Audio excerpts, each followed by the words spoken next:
मेरे पतिदेव को चलते फिरते मुझे छेड़ते हुए शरारत करने की आदत है। वे कभी गाल छू लेते हैं तो कभी कमर पर चुटकी ले लेते हैं। ये भी नहीं देखते कि आसपास कोई है या नहीं, बस मेरे प्रति अपना ढेर सारे प्यार को सरेआम जता देते हैं। मेरे मना करने पर या शर्म करो कहने पर कहते हैं, अरे यार, अपनी खुद की बाकायदा बीवी को छेड़ रहा हूँ, कोई राह चलती लड़की को नहीं, और प्यार जता रहा हूँ, सता नहीं रहा। समझी जानो। बेशक मुझे भी उनका यूं प्यार जताना गुदगुदा जाता है। कभी चुपके से मैं भी इनकी पप्पी ले लेती हूँ, हम मियाँ बीवी जो है।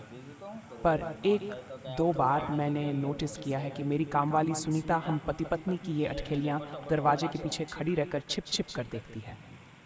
पहले तो मुझे लगा कि ये मेरा भरम है, पर अब तो सुनीता ऐसी हरकतें बार बार करने लगी थी।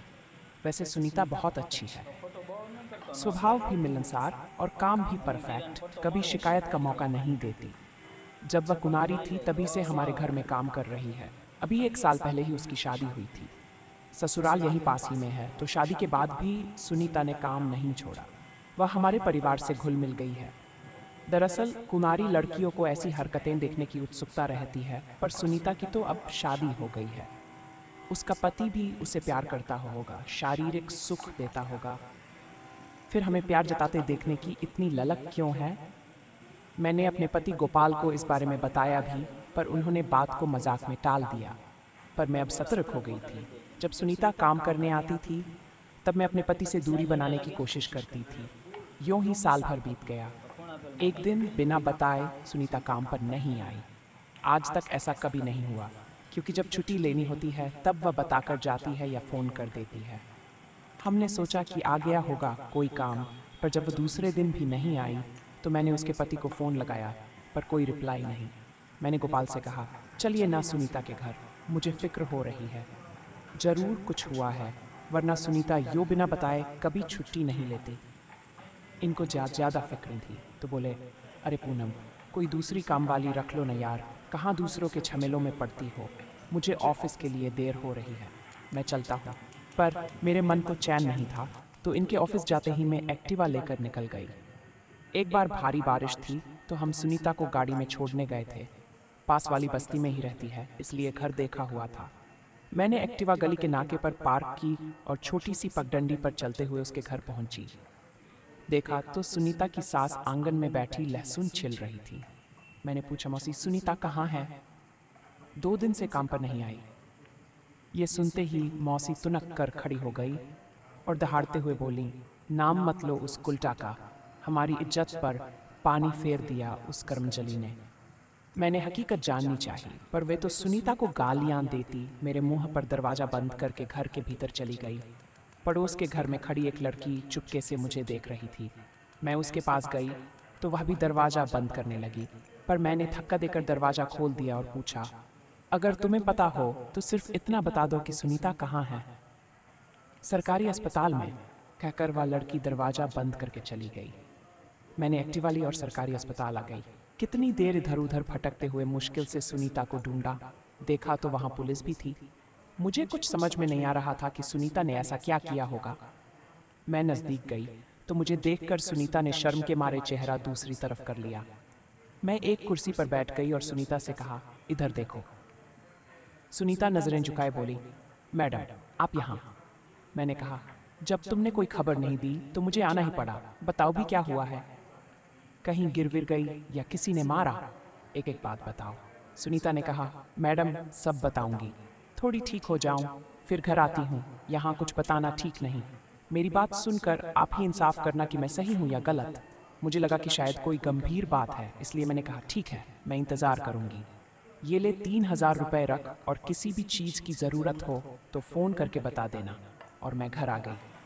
सबसे पहले जब तक सुनीता ठीक होकर वापस नहीं आती तब तक किसी दूसरी कामवाली का इंतज़ाम करना पड़ेगा। इंटरकॉम पर पूरी सोसाइटी से पूछ लिया। बबीता नाम की एक कामवाली मिल गई। मैंने अपने पति को सुनीता के बारे में बताया, पर हमदर्दी के बदले डांट मिली। यार, अब नई कामवाली मिल गई नन, छोड़ो कि सुनीता की लाइफ में क्या हुआ, वह जानने की तुम्हें क्या ज़रूरत है। फिर भी मेरे मन में सुनीता के प्रति अपनापन था। सालों से वह हमारी ज़िंदगी का हिस्सा रही है। अगर वह किसी मुसीबत में है तो हमारा फ़र्ज बनता है उसकी मदद करना। आहिस्ता आहिस्ता 3 महीने बीत गए। एक दिन अचानक सुनीता का फ़ोन आया। मैडम, आप घर पर हैं क्या? मैंने कहा, हाँ, घर पर ही हूँ। वह बोली, अभी आई। गैस पर चाय चढ़ाकर मैं सुनीता की कहानी सुनने के लिए खुद को तैयार करने लगी कि दरवाजे की घंटी बजी। सुनीता ही थी। मैंने पूछा, कैसी हो अब? मैडम, तन के घाव तो ठीक हो गए, मन में जो पीड़ा और जलन है उसका इलाज कैसे करूं? मैंने पानी और चाय पिलाकर सुनीता को शांत करवाया। मैंने भी चाय पी और कहा, चल अब दोनों शांति से बात करते हैं। बता। सुनीता ने कहा, मैडम सबसे पहले आप बताइए कि क्या सिर्फ पेट की भूख ही तन को जलाती है? जवान खून को तन की प्यास भी लगती है कि नहीं? सेक्स के लिए शारीरिक जरूरत जितनी मर्दों को जलाती है उतनी ही औरतों को भी जलाती है कि नहीं? शादी के बाद भी इस जोश का इलाज न हो तो औरत को क्या करना चाहिए? मैडम, मेरी शादी को 2 साल हो गए हैं पर अभी तक कुमारी हूँ। मेरा पति विमल नामर्द है। आज तक उसने मुझे छुआ तक नहीं। मेरे भीतर का जोश लावा की तरह धधक रहा है। अगर यही सब मर्द के साथ होता तो अपनी ज़रूरत पूरी करने के लिए वह कहीं भी मुँह मारता कि नहीं? कौन इस तन की आग से बच पाया है? एक लड़की कितने सपने आंखों में भरकर शादी करती है, पति के प्यार को तरसती है, पर मेरे नसीब खोटे कि मुझे एक ऐसा पति मिला जो औरत की जिस्मानी ज़रूरत पूरी करने में नाकाम है। मैंने कहा, सुनीता, तू इस बिना पर अपने पति से तलाक ले सकती है और दूसरी शादी कर सकती है। सुनीता ने कहा, मैडम, हमारे समाज में एक बार लड़की जिस घर में ब्याह दी जाती है वहीं से उसकी अर्थी उठती है। तलाकशुदा लड़की का पूरा समाज बहिष्कार करता है। मैडम, इसी नामर्द के साथ मुझे जिंदगी बितानी होगी, तिल तिल मरना होगा। मेरे जेठ जेठानी का कमरा हमारे कमरे के पास ही है। आधी रात तक उन दोनों के कमरे से आ रही प्यार की मदभरी आवाज़ें मेरे कानों में ऐसे चुभती है जैसे धधकता लावा किसी ने मेरे कानों में उड़ेल दिया हो। जेठ जी के बदन मसलने पर जेठानी के मुंह से निकलती आहें और सिसकियां मेरे भीतर हवस की ज्वाला भड़का देती हैं। मैं बेकाबू सी अपने पति से लिपटकर उनको जोश में लाने की कोशिश करती हूँ, पर उस ठंडे समंदर में उफान उठता ही नहीं। आपको शायद पता होगा कि साहब जब आपको छेड़ते और शरारत करते थे तब मैं चुपके से देखती थी। आपको देखकर मेरा भी मन करता कि कोई मुझे भी छेड़े, मुझे भी प्यार करे। एक दिन मेरे ताऊ ससुर का लड़का घनश्याम घर आया था, एकदम बांका जवान। उसके गठीले बदन को देखकर मेरे भीतर खलबली मच गई।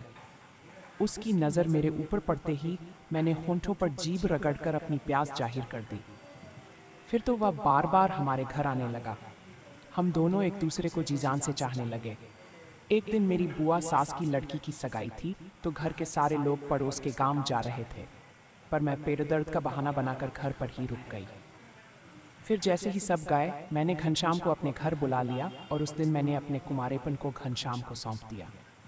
मैं जानती हूँ कि मैंने गलत किया और शादीशुदा होकर एक गैर मर्द के साथ रिश्ता बनाया, पर परंपरा के नाम पर अपने एहसासों का खून मुझे हरगिज मंजूर नहीं था। इस पूरे कांड में गलती सिर्फ मेरे पति विमल की थी, जिसने जानबूझकर मेरी जिंदगी खराब की। इसलिए मैंने अपनी आग बुझाने का जो रास्ता सही लगा वह अपनाया। उस दिन मैंने और घनश्याम ने जी भर कर एक दूसरे प्यार लुटाया। उसके बाद जब भी मौका मिलता घनश्याम मेरी शारीरिक ज़रूरत पूरी कर देता। मैडम, मैंने सिर्फ सेक्स के लिए एक घनश्याम से रिश्ता नहीं बनाया, बल्कि हम दोनों एक दूसरे से दिलो जान से प्यार करते हैं। लेकिन एक दिन मैं और घनश्याम घर की छत पर एक दूसरे के प्यार में पागल होते खो गए थे कि मेरे पति ने हमें ऐसी हालत में देख लिया। वह पास ही पड़ी लाठी उठाकर मुझे पीटने लगा, पर मैं दिलजली अधूरी प्यासी थी, इसलिए उसके हाथ से लाठी छीनकर मैं उस नामर्द पर ऐसे टूट पड़ी कि सारी हड्डियों का चूरमा बना दिया। अब आप ही बताइए कि मैंने क्या गलत किया। सारा किस्सा सुनने के बाद मुझे सुनीता किसी पहलू से गलत नहीं लगी, बस उसने हालात को उलझा दिया था। मैंने सुनीता को समझाने की कोशिश की। तुम और विमल आमने सामने बैठकर इस मसले का हल निकाल लो। सुनीता ने कहा, मैडम, अब जो भी अंजाम हो, पर मैं उस नामर्द के साथ एक दिन भी नहीं बिता सकती। कुछ भी करके इससे छुटकारा पाना चाहती हूँ और घनश्याम के साथ अपनी ज़िंदगी बिताना चाहती हूँ।